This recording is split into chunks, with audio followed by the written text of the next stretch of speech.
What if the version of you that feels everything was never meant to carry it all? Because the awakened empath doesn't become less sensitive. They become something far more dangerous to illusion: clear.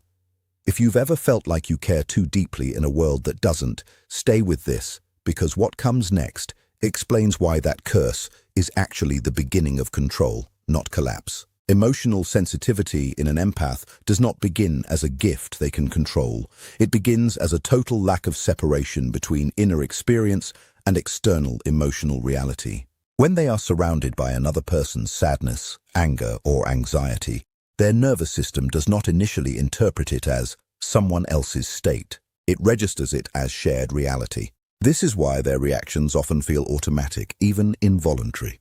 They are not consciously choosing to feel. They are absorbing, reflecting, and internally reorganizing what they perceive in others. In this early stage, emotional energy behaves like contamination rather than information. A tense room does not just feel uncomfortable, it becomes personally destabilizing. A distressed person does not simply appear upset. They generate a mirrored emotional storm inside the empath. This creates a loop where external emotions continuously overwrite internal equilibrium. The empath's identity becomes shaped by proximity. Whoever they are near influences who they feel they are. What makes this more complex is that they often develop hyper-attunement as a survival adaptation. They begin scanning micro-expressions, tone shifts, pauses, and behavioral inconsistencies with unusual precision. This heightened perception is not yet wisdom. It is vigilance. Their nervous system learns that emotional accuracy feels safer than emotional ignorance. So they over-prioritize others' internal states at the cost of their own stability. Over time, this leads to a subtle distortion. They begin believing that maintaining connection requires emotional participation. If someone is hurting, they feel compelled to match that state to remain connected. If someone is angry, they unconsciously internalize that tension to understand it. This creates emotional over-identification, where empathy is no longer observation but immersion. At its peak, this sensitivity erases the boundary between "I notice your pain" and "I am your pain." The empath becomes a vessel through which emotional states are experienced rather than witnessed. This is why they often feel exhausted without clear cause. Their system has been processing multiple emotional environments simultaneously without filtration. The transformation begins only when they slowly realize that perception does not require absorption and that clarity is only possible when feeling is no longer confused with ownership. At a deeper stage of transformation, the empath begins to recognize a critical shift. They are no longer required to enter every emotional field they perceive. Previously, their default response was fusion. If someone around them was in pain, they instinctively moved toward it, not just emotionally but internally, as though proximity demanded participation. But over time, something subtle changes in their awareness. They begin to see that observation does not require immersion. This realization does not arrive as an idea, it emerges through repeated exhaustion. They notice that after certain interactions, they feel drained in a way that does not match their own life events.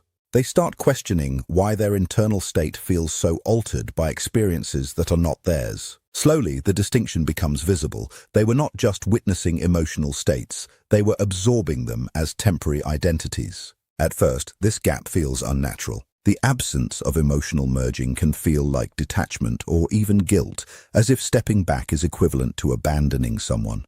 But gradually, they begin to understand that this withdrawal is not emotional rejection, it is structural clarity.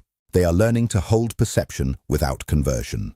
In other words, they can see sadness without becoming sadness and recognize anger without translating it into internal conflict. This shift fundamentally changes how they process human behavior.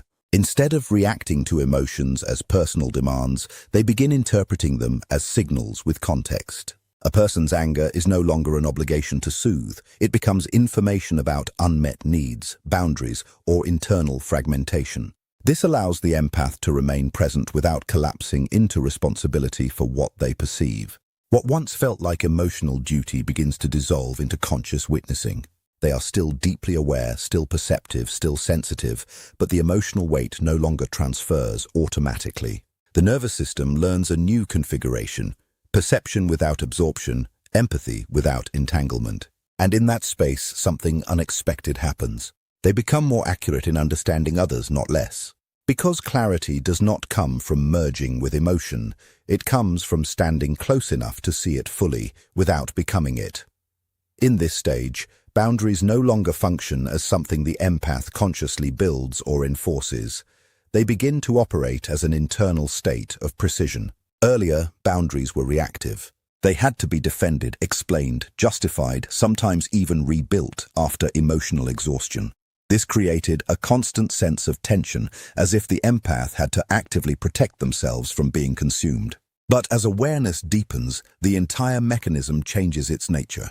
Instead of reacting to emotional intrusion, the empath starts recognizing it before it fully enters their system. There is a subtle pause between perception and absorption where choice becomes possible. In that pause, they begin to realize that not every emotional signal requires entry. Not every distress needs internal participation.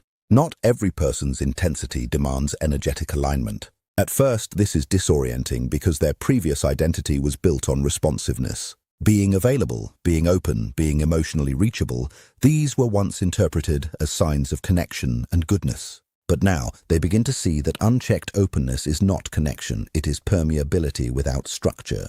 And permeability without structure leads to depletion, not depth. So boundaries evolve. They stop being something they do and become something they are. The empath no longer has to mentally construct limits in the middle of interaction. Instead, their presence itself becomes selective. Certain emotional states simply do not enter deeply because there is no internal invitation for them to settle. This is not emotional coldness. In fact, perception becomes sharper. They can sense more clearly than before, but the difference is that sensing no longer implies storing. Emotional energy is recognized at the surface level, acknowledged, and allowed to remain external unless consciously engaged. What changes most profoundly is the removal of guilt from separation. Earlier, creating distance felt like rejection or failure. Now it is understood as coherence. They are not withdrawing from people. They are refusing unconscious entanglement. This creates a quiet form of discipline, not rigid, not defensive, but stable. Over time, their system learns that protection is not about resistance. It is about not collapsing distinction. And in that stability, they begin to experience something unfamiliar: connection without loss of self. In this stage, relationships stop being unconscious emotional contracts where the empath feels responsible for repairing what is broken in others. Earlier, connection often came with an invisible agreement. If someone is unstable, the empath will stabilize them. If someone is lost, the empath will guide them. If someone is emotionally fragmented, the empath will hold the pieces together. Without realizing it, they were not just participating in relationships, they were maintaining them. But as awareness deepens, this pattern becomes visible. They begin to notice how often their presence was used as an emotional anchor for others who never learned to regulate themselves. And more importantly, they see the cost. Every time they stabilized someone else, they destabilized themselves. The relationship looked like care, but internally it functioned like continuous self-depletion.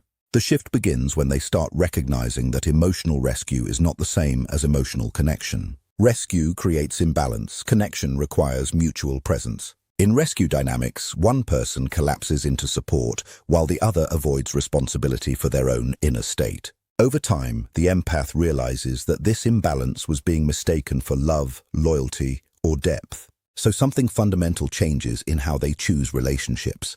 They stop being drawn to emotional intensity as a sign of meaning. They stop equating chaos with depth or instability with authenticity. Instead, they begin to notice something quieter but far more stable: reciprocity without collapse, presence without dependency, exchange without depletion. This does not make them distant from people, it makes them selective in a different way.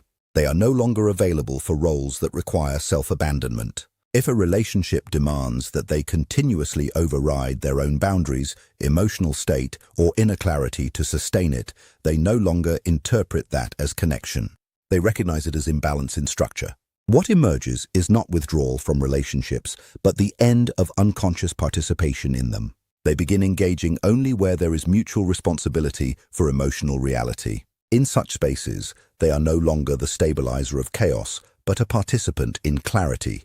And in this shift, relationships lose their draining quality and begin to either deepen naturally or dissolve without resistance. At this stage, the empath undergoes one of the most subtle but profound internal reversals. The need to be understood begins to dissolve. Earlier in their development, understanding from others felt essential, almost like proof of existence. If someone misread them, dismissed their depth, or failed to recognize their emotional reality, it created inner disturbance. Being seen correctly was not just comfort, it felt like stability. But over time, they begin to notice something important. The more they depend on external understanding, the more they fragment internally. Because every attempt to be understood requires translation, adaptation, and sometimes distortion. They start shaping themselves into something others can interpret more easily, and in doing so, they slowly lose contact with their unfiltered inner state. Awakening begins when they realize that understanding is not a transaction that must be completed externally. It is a state that can exist internally without confirmation. They begin to hold their own emotional complexity without needing it mirrored or validated by others. This does not make them indifferent to connection. It makes them less dependent on interpretation. As this shift deepens, something unexpected happens. They begin to understand others more clearly, not because others suddenly become easier to read, but because they are no longer filtering perception through the need for approval or agreement. Without the pressure of being understood, their awareness becomes cleaner, less distorted by expectation. They also start noticing how often misunderstandings were not failures of communication, but differences in internal structure.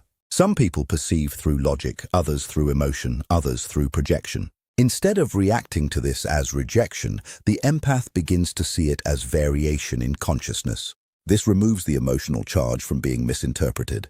In this state, silence becomes more comfortable than explanation. They no longer feel compelled to constantly clarify themselves. Not every perception needs to be defended. Not every feeling needs external validation. What matters is internal coherence, not external agreement. As this stabilizes, a quiet independence forms. They can exist fully within their own experience without needing it reflected back accurately by others. And paradoxically, this makes their presence more grounded because it is no longer dependent on being mirrored to feel real. At this stage, emotional chaos no longer pulls the empath into reaction. It begins to reveal structure instead. Earlier, disorder in others felt contagious. Confusion in someone else created confusion within them. Conflict in a room immediately activated their nervous system as if they were responsible for restoring balance. Emotional instability was experienced as urgency, something that had to be fixed, resolved, or contained. But as awareness deepens, something fundamental changes in perception. They begin to notice that emotional chaos is not random. It follows patterns. It repeats itself in cycles, often rooted in unresolved fears, unmet needs, or internal contradictions that the other person has not yet recognized. What once felt like overwhelming noise starts to reveal rhythm underneath it. Instead of being pulled into the emotional storm, they begin to stand at a slight internal distance from it. This distance is not detachment in the sense of disinterest. It is the absence of compulsive participation. They can observe intensity without becoming part of its movement. This allows them to see what was previously invisible, the structure behind the expression. Anger is no longer just anger. It often carries boundary collapse or unmet recognition. Anxiety is not just emotional distress. It reflects anticipation without grounding. Emotional volatility becomes readable, almost like a language that speaks in patterns rather than isolated reactions. The empath begins to interpret behavior as expression of underlying systems, not as direct emotional commands. This shift removes the hypnotic effect that chaos once had on them. Where there was once urgency, there is now clarity. Where there was once emotional merging, there is now observation. And because they are no longer inside the chaos, they can see repetition more clearly. The same arguments, the same emotional loops, the same unresolved cycles playing out in different forms. What once destabilized them now becomes information. And information does not demand reaction, it invites understanding. This changes their role entirely. They are no longer absorbed by emotional disorder. They are able to recognize it, map it, and remain internally stable within its presence. And in that stability, they begin to see something even deeper. Most emotional chaos is not trying to destroy connection.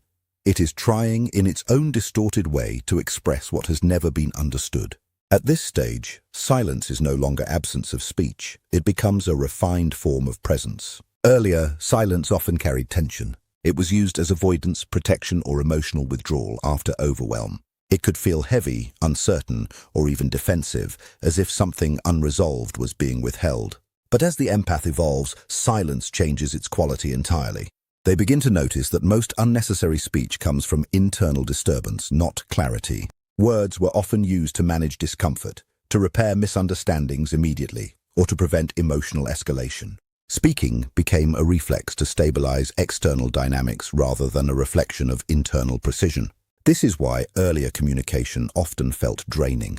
It was driven by emotional compensation rather than grounded awareness. As perception deepens, they begin to experience silence differently. It stops being a gap that needs to be filled and becomes a space where perception sharpens. In silence, they can observe emotional signals without reacting to them. They can feel the atmosphere of a situation without immediately interpreting it through language. This allows understanding to form before expression, rather than expression trying to catch up with confusion. Their speech begins to change as a result. It becomes less frequent, but more intentional. They no longer speak to prove understanding or maintain connection. They speak only when clarity has already formed internally. This makes their words feel lighter but more precise, as if each sentence carries only what is necessary and nothing more. What others begin to notice is that their silence no longer feels empty. It feels structured. There is no pressure in it, no demand for response, no hidden emotional negotiation. It becomes a kind of stable field where others can sense calm without explanation. This often unsettles people who are used to emotional noise because they can no longer rely on reaction to define the empath's state. Internally, silence becomes a place where the empath no longer leaks energy into interpretation. They are no longer constantly translating life into reaction. Instead, they are simply present within it. And in that presence, they begin to realize that not every moment requires articulation. Some moments are complete without being spoken. At this final stage, something irreversible settles within the empath. The search for external healing begins to dissolve completely. Earlier, healing was always imagined as something that came from outside, through people, conversations, relationships, or understanding. They often believed that emotional relief required someone else to complete the missing pieces within them. So they moved through life unconsciously seeking environments that could regulate what they could not yet stabilize alone. But over time, a deeper recognition forms. They begin to see that every external source of healing was temporary because it was compensating for an internal fragmentation that was never truly addressed. Even supportive relationships, even moments of comfort, still carried dependency within them. The relief was real, but it was borrowed stability, not internal coherence. As awareness matures, they stop interpreting emotional intensity as damage that needs fixing. Instead, they begin to see it as unintegrated experience, energy that has not yet been understood, structured, or placed into awareness. This shift changes everything. Because what once felt like something to escape now becomes something to observe. They start turning inward, not in isolation, but in responsibility. Not, why is this happening to me? But, what is this revealing within me? This subtle shift removes the need for constant external resolution. They stop outsourcing emotional regulation to others and begin developing internal containment. What emerges is a kind of quiet stability that does not depend on circumstances.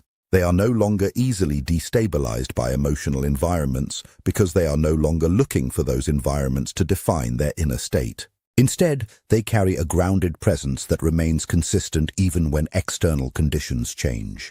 In this state, healing is no longer an event. It is a continuous integration of awareness. Nothing is being chased, nothing is being fixed in urgency. Experience is simply being understood as it arises, without resistance or projection, and in that understanding, the empath is no longer defined by what they feel from the world around them. They are defined by what they can hold within themselves without fragmentation.